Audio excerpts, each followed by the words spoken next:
Daf Yomi, Tractate Bava Metzia, page 75b. Top of the page, the words Kol Yemei grid.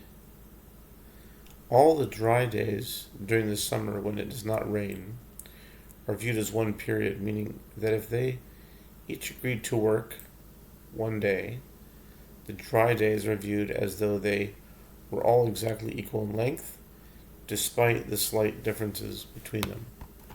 Similarly, all the rainy days are treated as one period, but he may not say to him, "Plow with me in the dry season, and I will plow with you in the rainy season." Rabban Gamliel says there is a case of prepaid interest, and there is also a case of interest paid later, both of which are prohibited. How so? If he had hopes of borrowing money from him in the future, and he sends him money or a gift and says, "I am sending you this gift in order that you will lend to me," this is prepaid interest. Similarly, if he borrowed money from him and subsequently returned his money, and he later sends a gift to him and says, "I am sending you this gift in order to repay you for your money, which was idle with me, preventing you from earning a profit from it," this is interest paid later. Rabbi Shimon says not only is there interest consisting of payment of money or items, but there is also verbal interest. For example, the borrower may not say to the lender, "You should know that so-and-so has come from such and such a place," where he is aware that this information is of significance to his creditor, since his intention is to provide a benefit to the lender. He has effectively paid him an extra sum for the money he lent him, which constitutes interest. And these people violate a prohibition of interest, the lender and the borrower and the guarantor and the witnesses. And the rabbis say, also the scribe who writes the promissory note violates this prohibition.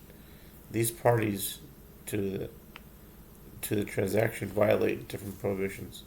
Some are in violation of "you shall not give him your money with interest," Leviticus 25:37, and of "do not take from him interest or increase," Leviticus 25:36, and of "do not be to him as a creditor," Exodus 22:24, and "do not place interest upon him," Exodus 22:24, and "you shall not place a stumbling block before the blind," and you shall fear your God.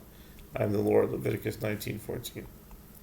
Gemara, the Talmud says, it is taught in Braita that Rabbi Shimon Bar Yochai says, from where is it derived with regard to one who is owed 120 dinars by another, and the borrower is not accustomed to greeting that lender, that it is prohibited to start greeting him after being guaranteed the loan? The verse states, interest of any matter that is lent with interest, Deuteronomy 23:20, which can also be read as indicating that even speech, dibur, can be prohibited as interest. The Mishnah teaches, and these people violate the prohibition of interest. Abaye says, the lender violates all of them, meaning all of the prohibitions listed in the Mishnah.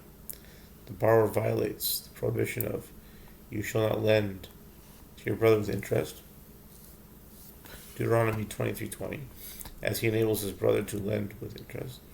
And they also violate that prohibition, "you may lend to a Gentile with interest, but your brother you shall not lend with interest," Deuteronomy 23:21, as well as "you shall not place a stumbling block before the blind," Leviticus 19:14. The guarantor and the witness violate only "do not place interest upon him," Exodus 22:24. It is taught in Braita that Rabbi Shimon says those who lend with interest lose more than they gain, as they will eventually be punished by God.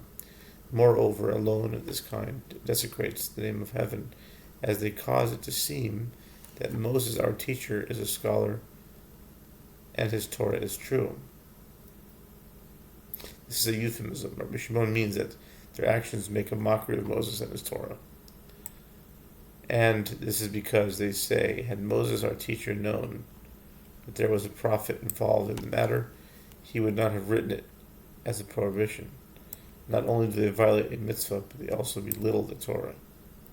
The Gemara cites further statements with regard to loans in general.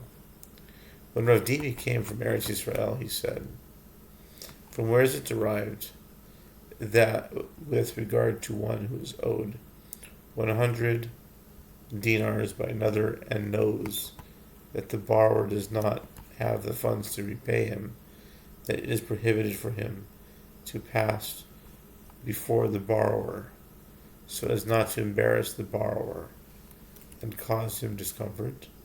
The verse states, do not be to him as a creditor." Exodus 22:24. Even if he does not claim the debt from the borrower, his presence reminds the latter of the debt which distresses him.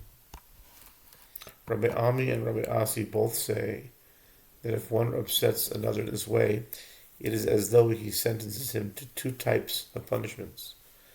As it is stated, you have caused men to ride over their heads. We went through fire and through water. Psalms 66:12. On the other end, as the one in control, a creditor is regarded as though he had brought the debtor through fire and water. Rabbi Yehuda says that Rav says, whoever has money and lends it, not in the presence of witnesses, violates the prohibition of, and you shall not place a stumbling block before the blind. Leviticus 19:14. As this tempts the borrower not to repay his debt.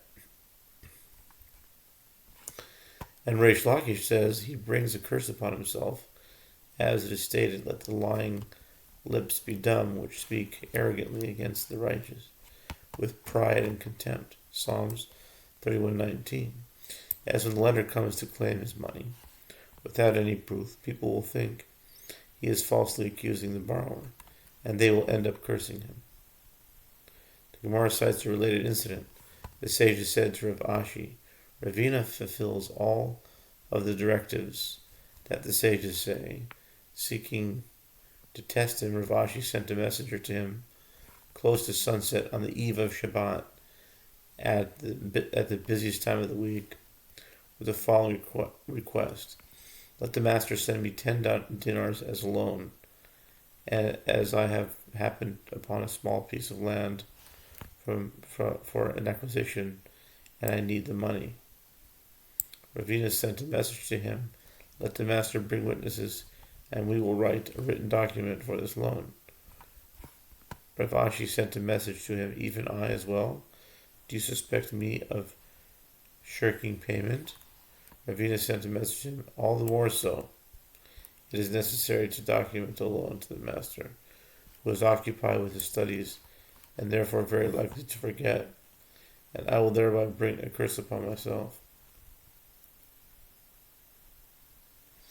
The sages taught in the Braita, there are 3 who cry out and are not answered, as they are responsible for their own troubles. And they are one who has money and lends it not in the presence of witnesses, and one who acquires a master for himself, and one whose wife rules over him.